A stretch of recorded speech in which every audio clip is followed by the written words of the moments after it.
सुप्रभात प्यारे बच्चों। कक्षा 11th का पोल साइंस का हमारा टॉपिक चल रहा है अधिकार। और आज हम दिनांक 12/6/2020 को अधिकार कहाँ से आते हैं इस विषय पर चर्चा करेंगे। आशा आप सबको समझ में आ रहे होंगे सारी की सारी बातें। 17वीं और 18वीं शताब्दी में राजनीतिक सिद्धांतकार तर्क देते थे कि हमारे लिए अधिकार प्रकृति या ईश्वर का वरदान है। हमें जन्म से वे अधिकार प्राप्त हैं, परिणामतः कोई व्यक्ति या शासन उसे इससे छीन नहीं सकता। उन्होंने मनुष्य के 3 प्राकृतिक अधिकार चिंतित किए थे: जीने का अधिकार, स्वतंत्रता का अधिकार और संपत्ति का अधिकार। अन्य तमाम अधिकार इन बुनियादी अधिकारों में से ही निकले हैं। हम इन अधिकारों का दावा करें या न करें, ऐसे होने के नाते हमें ये प्राप्त हैं। यह विचार है कि हमें जन्म से कुछ खास अधिकार प्राप्त हैं काफ़ी शक्तिशाली अवधारणा है, क्योंकि इसका अर्थ है जो ईश्वर प्रदत्त है उन्हें कोई मानव शासन या राज्य इसे छीन नहीं सकता। प्राकृतिक अधिकारों के विचार का इस्तेमाल राज्यों या सरकारों द्वारा स्वेच्छाकारी शक्ति के प्रयोग का विरोध करने के लिए व्यक्तिगत स्वतंत्रता के साथ करने के लिए किया जाता है। हाल ही के वर्षों में प्राकृतिक अधिकार शब्द से ज़्यादा मानवाधिकार शब्द का प्रयोग हो रहा है। ऐसा इसलिए क्योंकि उसमें प्राकृतिक होने का विचार आज अस्वीकार्य लगता है। ऐसा मानना है कि मुश्किल होता जा रहा है कि कुछ नियम आदर्श ऐसे हैं जिन्हें प्रकृति या ईश्वर ने रचा है। अधिकारों को ऐसी गारंटियों के रूप में देखने की प्रवृत्ति बढ़ी है जिन्हें मनुष्य एक अच्छा जीवन जीने के लिए स्वयं ही खोज जा पाया है। मानवाधिकारों के पीछे मूल मान्यता है कि सभी लोग मनुष्य होने के मात्र से कुछ चीज़ों को पाने के अधिकारी हैं। एक मानव के रूप में हर आदमी विशिष्ट और समान महत्व का है, दूसरों का नौकर होने के लिए पैदा नहीं हुआ। सभी मनुष्य एक आंतरिक मूल्य से संपन्न होने, उन्हें स्वतंत्र रखने, अपनी पूरी संभावना को साकार करने का समान अवसर मिलना चाहिए। इस विचार का इस्तेमाल नस्ल, जाति, धर्म, लिंग पर आधारित मौजूदा असमानताओं को चुनौती देने के लिए किया जा रहा है। अधिकारों की इसी समझदारी पर संयुक्त राष्ट्र के मानव अधिकारों का सार्वभौम घोषणा पत्र बना दिया है। यह उन दावों को मान्यता देने का प्रयास करता है जिन्हें विश्व समुदाय सामूहिक रूप से गरिमा और आत्मविश्वास की परिपूर्ण जिंदगी जीने के लिए आवश्यक मानता है। पूरी दुनिया से उत्पीड़ित जन सार्वभौम मानवाधिकार की अवधारणा का इस्तेमाल इन कानूनों को चुनौती देने के लिए कर रहे हैं। उन्हें पृथक रखने वाले तमाम अवसरों, अधिकारों से वंचित करने से है। वे मानवता की अवधारणा को पुनर्व्याख्या के लिए संघर्ष कर रहे हैं ताकि वे खुद को इसमें शामिल कर सकें। कुछ संघर्ष सफल भी हुए, जैसे दास प्रथा का उन्मूलन हुआ, लेकिन कुछ अन्य संघर्षों में अभी तक सीमित सफलता ही मिल पाई। लेकिन आज भी अनेक ऐसे समुदाय हैं जो मानवता को इस प्रकार परिभाषित करने में संघर्ष में लगे हैं और उनको भी शामिल करें। विविध समाजों में ज्यों-त्यों नए खतरे और चुनौतियां उभरती आई हैं, त्यों-त्यों उन मानवाधिकारों की सूची लगातार बढ़ती आई है। कहने का भाव ये है कि जैसा समय है उतने ही अधिकारों को थोड़ी सी थोड़ी सी छूट या बढ़ावा दिया जा रहा है, जिसका लोगों ने दावा किया। मसलन हम आज प्राकृतिक पर्यावरण की सुरक्षा की जरूरत के प्रति काफ़ी सचेत हैं। इसमें स्वच्छ हवा, शुद्ध जल, टिकाऊ विकास जैसे अधिकारों की मांगें पैदा की है।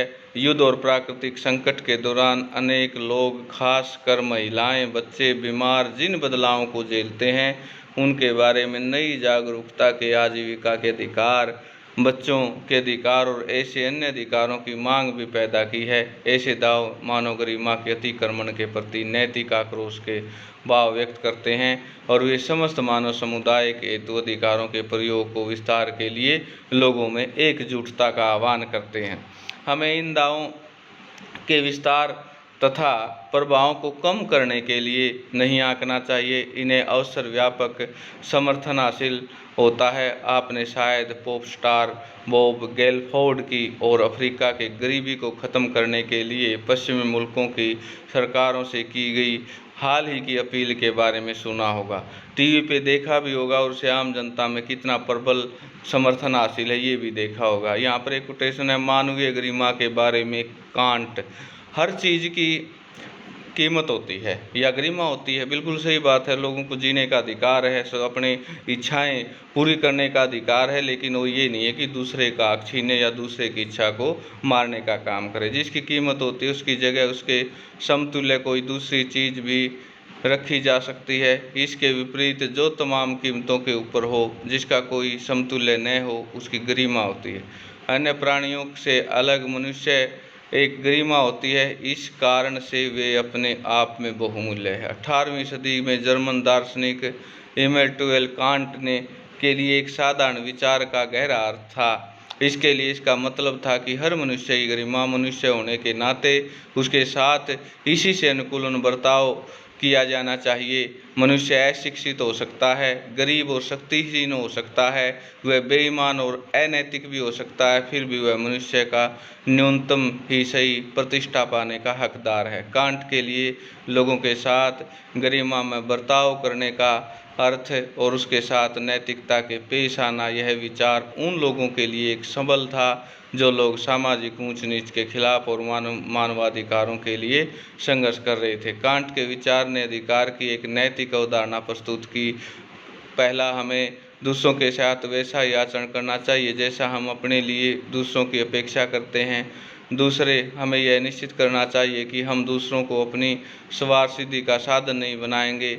हमें लोगों के साथ इस तरह का बर्ताव नहीं करना चाहिए जैसा कि हम कलम, कार और घोड़े के साथ करते हैं। लोगों को सम्मान करना चाहिए इसलिए नहीं कि हमारे लिए उपयोगी है, बल्कि इसलिए कि वे आखिरकार मनुष्य है।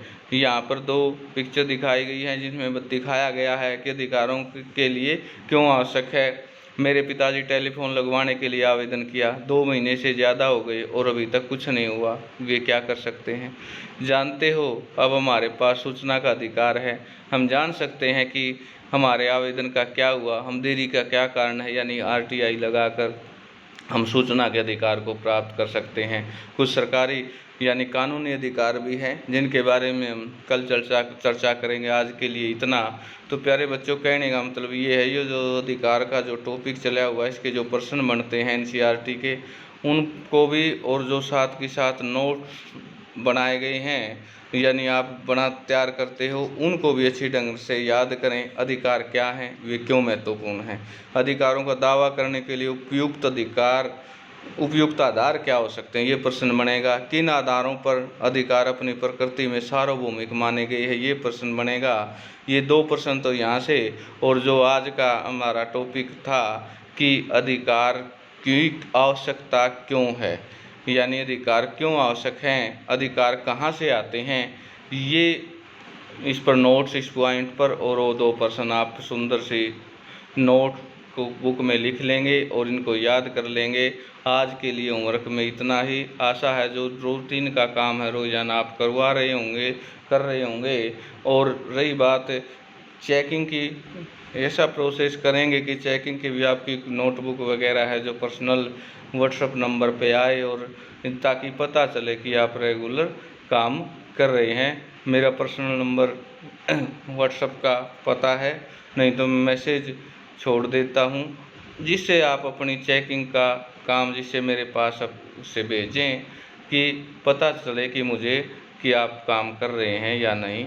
आशा आप इसको सही ढंग से कर रहे होंगे। धन्यवाद। जय हिंद।